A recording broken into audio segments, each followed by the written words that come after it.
Los saludo con gran aprecio. Mi nombre es Hamlet González y hoy estamos de manteles largos. Hoy iniciamos un gran programa en donde platicaremos de forma clara, sencilla, directa, de todos los aspectos jurídicos que suceden en nuestro país. ¿Saben cómo? Hablando derecho. Y bueno, en este primer programa trataremos del matrimonio y el concubinato. No se vayan, continuamos.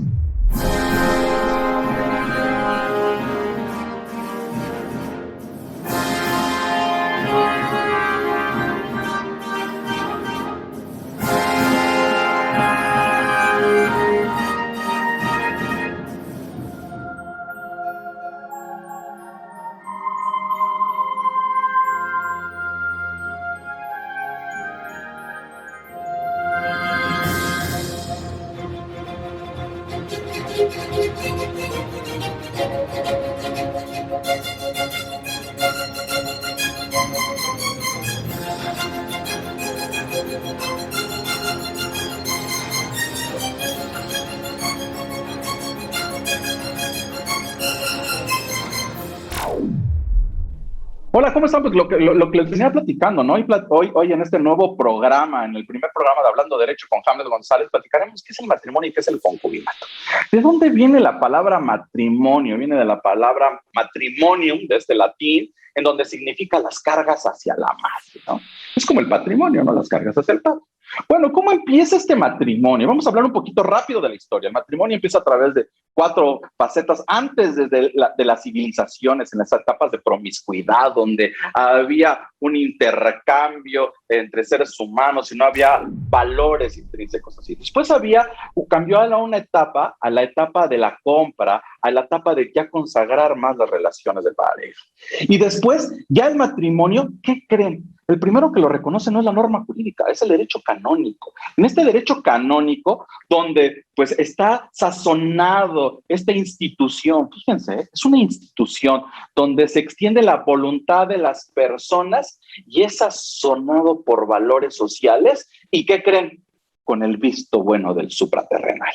Por eso el matrimonio es el núcleo de toda sociedad, de todas las sociedades, de los núcleos familiares. ¿Y qué creen? También de la creación de los individuos. Los individuos, los grandes individuos nacen en estos núcleos familiares y estos núcleos familiares a través de una figura, primero del matrimonio, y luego voy a mencionar también en el concubinato estas relaciones de hecho.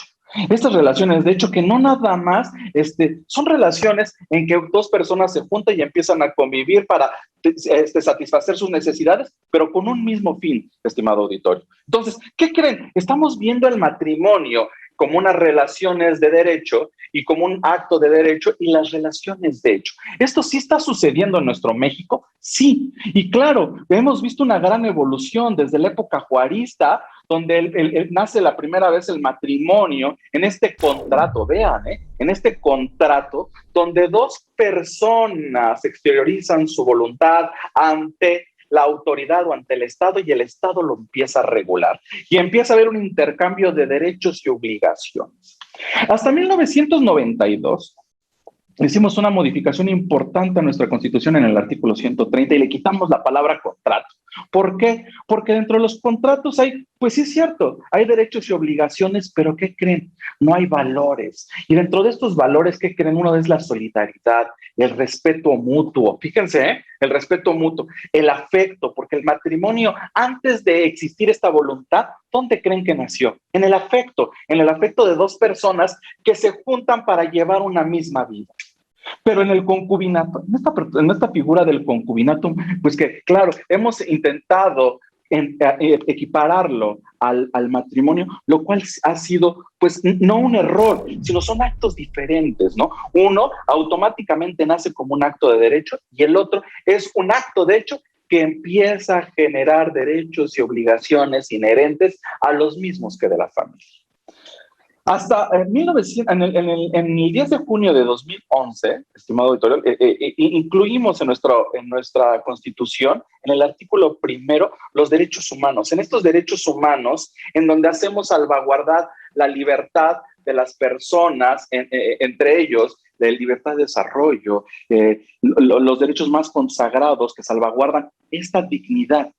Pero no dejamos de observar algo importante, que no obstante que lo teníamos que ya salvaguardar la dignidad, en muchos de nuestros códigos civiles aún sigue entendiéndose el matrimonio como entre la unión entre un hombre y una mujer para procrear hijos, lo cual se me hace muy desatinado. ¿Por qué? Porque si entendemos esta figura de la familia como un hombre y una mujer que se juntan para tener coito y seguir procreando otros seres humanos, creo que no hemos entendido que la familia es mucho más allá que eso. Es un núcleo, un gremio entre seres que se tienen afecto, que se tienen aprecio y que siguen un mismo fin. Con esto, pues claro, empezó a haber muchas modificaciones y adecuaciones, no nada más en la Constitución y en los tratados internacionales en los que nos adherimos. El primer código en el que le empezamos a hacer modificaciones importantes fue el de la Ciudad de México, en donde le quitamos, y por eso digo, le quitamos la palabra contrato y le quitamos también las palabras hombre y mujer, y decimos que es la unión entre dos personas que desean el mismo fin. Eso sí, y que exteriorizan su voluntad y que lo hacen a través del propio Estado. Claro, cumpliendo con todas las formalidades que establece el matrimonio por ser un acto solemne. Y en esta solemnidad digo yo, pomposo, brillante, extraordinario. ¿Por qué? Porque es uno de los actos más consagrados de los seres humanos. Ese y la adopción. Que claro, con el paso del tiempo, a veces la figura del matrimonio con las nuevas generaciones se ha creído que el generar matrimonio a través de este hecho jurídico, de este acto jurídico, puede generar obligaciones de las cuales no quieren hacerse estas nuevas generaciones, lo cual están equivocados, porque en el concubinato o las relaciones de hecho, que no nada más en el concubinato, porque el concubinato ya lo tenemos establecido en nuestras normas locales, que hay otras relaciones de hecho en donde no las habíamos visto, pero se están dando, ¿no? En donde que persiguen el mismo fin, hay solidaridad, hay afecto, hay derechos, hay obligaciones, y entonces ya estamos viendo cómo las conductas de las nuevas generaciones están empezando a generar conductas que no las teníamos reguladas en nuestra norma. Pero pronto lo platicaremos ahorita con el doctor Antonio Delgado, que es nuestro primer invitado, doctor en Derecho, en donde platicaremos sobre este tema tan importante y van a ver qué interesante se va a poner el programa. No, continuamos, van a ver qué bien se va a poner.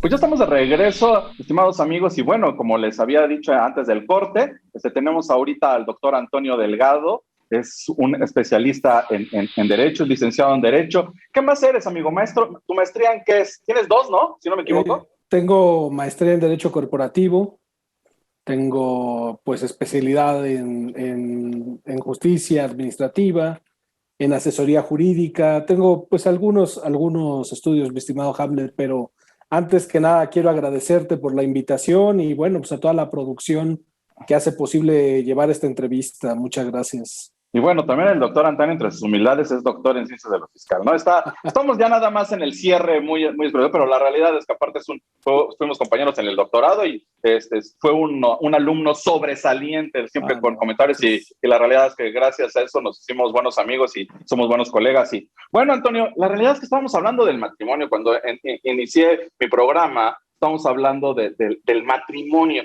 ¿Tú cómo ves que ha evolucionado el matrimonio en México? Este matrimonio y este concubinato, que a veces existe una confusión en que uno sustituye al otro y cuál me conviene más, porque se ha soslayado mucho la institución del matrimonio. ¿Tú qué opinas sobre esto? ¿Cómo ves nuestro México? Bueno, definitivamente, Hamlet, el matrimonio, las instituciones familiares, pero en particular el matrimonio ha sufrido cambios muy importantes en estos últimos años, ¿no? Cuando hablamos de esta institución jurídica que es sumamente importante porque tiene varias funciones, pero una de ellas es la social, ¿no? Ya ves que se habla de que la familia es la base de la sociedad. Y entonces a partir de ahí viene esta situación de entender el matrimonio de una manera distinta a como la habíamos venido viendo, ¿no? Quienes estudiamos, pues antes de la reforma a los derechos humanos, es importante que sepamos que el matrimonio era una institución intocable prácticamente, ¿verdad? Estaba revestida de una solemnidad, pues a tal grado que pues lo sabemos de tiempo, y en las novelas o en la vida cotidiana sabemos esto, ¿no? Que era impensable disolver un matrimonio, ¿no? Sin embargo, pues todavía quedan resabios de esa cultura muy conservadora. Pues déjame interrumpirte y déjame decirte que ya hay matrimonios. Yo conozco un matrimonio de alguien importante en este país que fue disuelto, ¿no? Que pues supuestamente en el derecho canónico no se podía disolver, pero yo conozco a alguien que que sí lo divorciaron y que luego, y que él era así súper, tenía un copete más chido que el mío, ¿no? Y su mujer pues volaba como una gaviota, ¿no? Entonces, y ahí es donde vemos realmente esta figura del matrimonio, donde la han ido soslayando. ¿Por qué? Porque, bueno, antes que el matrimonio nace en el derecho canónico, ¿no? Y luego se convierte en el derecho social y luego se convierte en el derecho jurídico. Y hoy en México hemos visto un matrimonio que tú lo comentas, ¿no? Pues que ha ido como demeritando estas conductas, no obstante que le incluimos a nuestra Constitución en el artículo 1, el 10 de junio de 2011, los derechos fundamentales, ¿no? Ahora sí, perdóname, te interrumpí porque no quise dejar pasar que sí hay matrimonios que se disuelven, ¿no? Que sí hay con sus excepciones. Y no es el único caso de un presidente de la República, digo, ya poniéndole nombre y apellido, ¿verdad? No es el único caso de un presidente de la República. En el sexenio que fue del 2000 al 2006 también se vivió una situación muy parecida, ¿verdad? Donde estas personas pues hasta viajaron a Roma en un viaje de estos diplomáticos y aprovecharon para entrevistarse con su santidad el Papa y pedirle ahí plantearle la su disolución. caso, ¿no? Para la disolución. Pero efectivamente, entonces ya llegamos a ese punto a donde queríamos llegar, que es que en nuestra legislación, en nuestro Código Civil, aun cuando en la Ciudad de México hay un Código Civil del año 2000, 2002, no tengo ahora la precisión de ese dato, que ya trajo muchos cambios y muchos avances, pues seguía primando aquel concepto de las buenas costumbres. Y entonces, pues no serán las mismas buenas costumbres las de 1800, las de 1900, las de 2000, de 2010 y de 2020, donde nos estamos acoplando, ¿no? Donde estamos actualmente. Estamos ahora en 2021 y estamos viendo cómo han cambiado dramáticamente a partir de la reforma de 2011 hacia acá la manera de ver este derecho, ¿no? Además, tú no me dejarás mentir que le dábamos una connotación al derecho familiar muy del derecho privado, ¿verdad? Muy de la convención entre las partes, ¿no? De convenios entre las partes. Y cuando sale esta reforma que crea el divorcio incausado, por ejemplo, pues se rompe precisamente el principio de bilateralidad de las relaciones civiles, ¿verdad? Por privilegiar el libre desarrollo de la personalidad como el caballito de batalla del derecho humano a la igualdad o a la libertad, es este concepto de el libre desarrollo de la personalidad, que ya lo vemos en regulación como el de la cannabis y lo vemos en la regulación del matrimonio homoparental o matrimonio igualitario, como se le conoce, y afecta a todas las instituciones jurídicas, pero sí es bien importante que dejemos claro esto, ¿no? O sea, la familia, ya no voy a hablar del matrimonio porque el matrimonio es solo un vehículo, la familia sí es la célula de la sociedad, sí es lo que crea el tejido social, ¿no? Y las familias se constituyen en términos del artículo 4 constitucional de manera libre, existe una libre configuración, ya sea que yo quiera formalizarla a través de la institución del matrimonio o pueda en su caso tener un concubinato o algunas otras figuras que existieron, ¿no? Por ejemplo, sí, fíjate, no, las relaciones, estas relaciones, que lo dices muy bien, que le hacemos una modificación importante a través de una jurisprudencia que emite la Corte en 2015, que en esta corte, que en esta jurisprudencia la Corte dice, vamos a quitar el matrimonio como el acto jurídico solemne entre un hombre y una mujer, ¿no?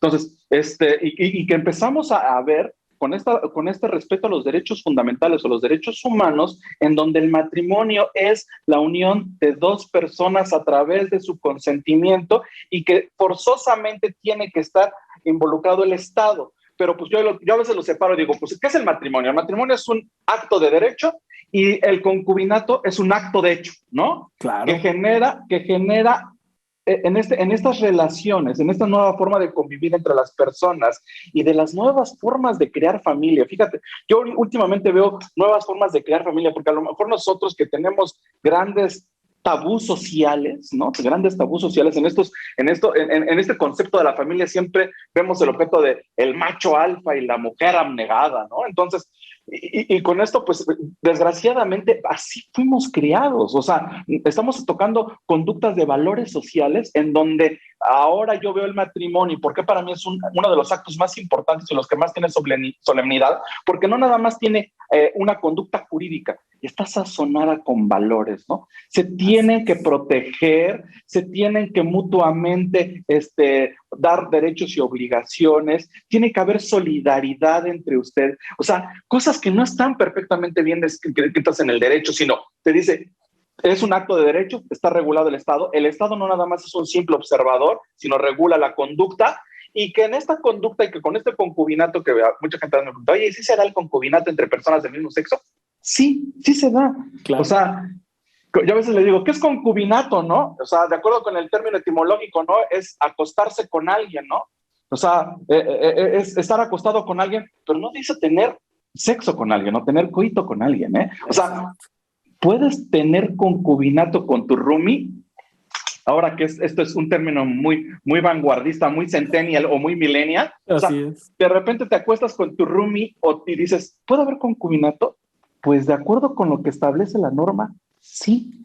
Sí, recordemos que la forma de acreditar, porque aquí vamos a entrar a detalles que no nos queremos poner muy técnicos porque entendemos que este programa pues difunde una noción jurídica, ¿verdad? Difunde algo y que debe ser práctico para la vida de las personas.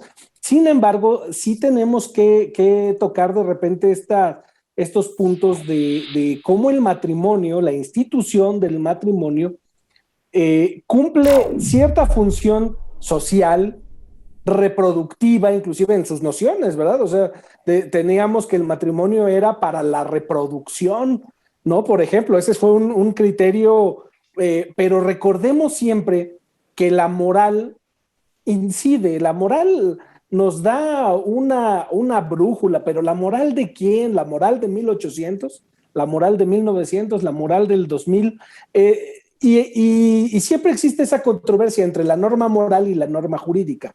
Recordemos que la norma moral no es exigible, no es obligatoria, y si se incumple la norma moral, no existe sanción. En cambio, en las relaciones jurídicas, normalmente sí su incumplimiento podría traer lugar a una sanción. Por eso también lo vemos, y tú lo dijiste de manera de verdad magnífica, ¿no? Cuando dijiste, es que el matrimonio es un acto jurídico y el concubinato es un hecho que tiene consecuencias jurídicas, pero es un hecho, es una sociedad de facto. Eso es un punto importante al que debemos llegar, ¿no? Ahora, el concubinato, recientemente, a partir, tú mencionabas estas sentencias importantes de la Suprema Corte de 2015, y yo nada más por traer un pequeño dato nerd, un pequeño dato técnico, te diría, por ejemplo, al respecto de si hay alguien que quiere adentrarse a este aspecto del concubinato y su correlación con el matrimonio, podríamos pensar en el amparo directo en revisión 4116/2015, donde se trata precisamente de la disolución de bienes en el concubinato. Y a mí me parece magnífico un criterio por ahí del ministro Saldívar, que ahorita también anda en la política, ¿verdad? Anda en los diarios con esta reforma judicial y todo, pero tiene criterios muy buenos el ministro Saldívar. Y aquí yo tomo el voto concurrente que él hizo a ese amparo directo en revisión 4116/2015, en el cual él dice, no puede ser tratado el concubinato como una sociedad civil para efectos de la disolución, pero claro, sí, de hecho, de hecho sí se formó una sociedad civil, ¿no? Sí, fíjate que la realidad es que con esto vemos una nueva forma de cómo los seres humanos nos empezamos a correlacionar y generar nuevas familias. La verdad es que se nos acabó el tiempo. Hoy estuviste en el programa estelar. La realidad es que no podía dejarte a ti. Te tengo un gran aprecio y no nada más te tengo un gran aprecio, tengo un gran respeto. Eres un gran abogado. Te agradezco mucho por haber estado en este primer programa de Hablando Derecho. Y la realidad es que no será ni la primera ni la última vez que nos veamos aquí al aire. Te agradezco mucho, querido amigo, y bueno, nos vemos en la próxima. El gusto es para mí. Saludos a todos. Hasta luego. Te vamos a un corte y ahorita regresamos con algunas conclusiones, estimado auditorio. Gracias.